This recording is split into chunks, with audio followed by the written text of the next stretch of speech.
My grandfather left me his entire estate, and I watched all my toxic family members suddenly remember my number. For 15 years, I'd been the invisible grandchild. The one who didn't go to the right college, didn't marry into the right family, didn't have the right career. I worked as a kindergarten teacher while my cousins became lawyers and investment bankers.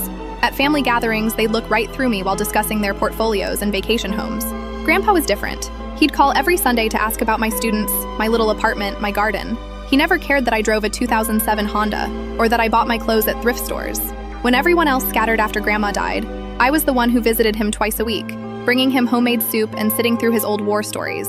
My mom stopped inviting me to holidays after I refused to ask Grandpa for money to bail out my brother's failing restaurant. "You're selfish," she'd said. "Family helps family." Funny how that only applied when they needed something. When Grandpa died last month, I expected nothing. Maybe his watch or his collection of old vinyl records. Instead, the lawyer called me into his office alone. Grandpa had rewritten his will 6 months before he passed. The estate was worth $4.2 million. The house, the investments, the beach property he'd inherited from his parents. All of it came to me. My phone started ringing within hours of the reading. My mom called first, crying about how much she missed me, how she'd been so wrong to push me away. Dad texted suggesting we have dinner to catch up, something we hadn't done since 2019. My brother, who'd blocked my number after I wouldn't ask Grandpa for that loan, suddenly had photos of us as kids he wanted to share. Remember how close we used to be? My cousin Whitney, who once told me at Thanksgiving that I was wasting my education, invited me to her daughter's birthday party. My aunt started commenting on every social media post I'd made in the past 3 years, even the ones about my cat. They were so transparent it was almost funny. Almost. What wasn't funny was finding out my uncle had already contacted 3 different lawyers trying to contest the will. Or that my mom had been telling everyone Grandpa wasn't in his right mind when he made those changes.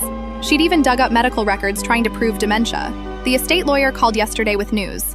My family had banded together, pooling resources for a legal challenge. They'd found some distant cousin, a geriatric psychiatrist, willing to provide an expert opinion that Grandpa had been unduly influenced. By me.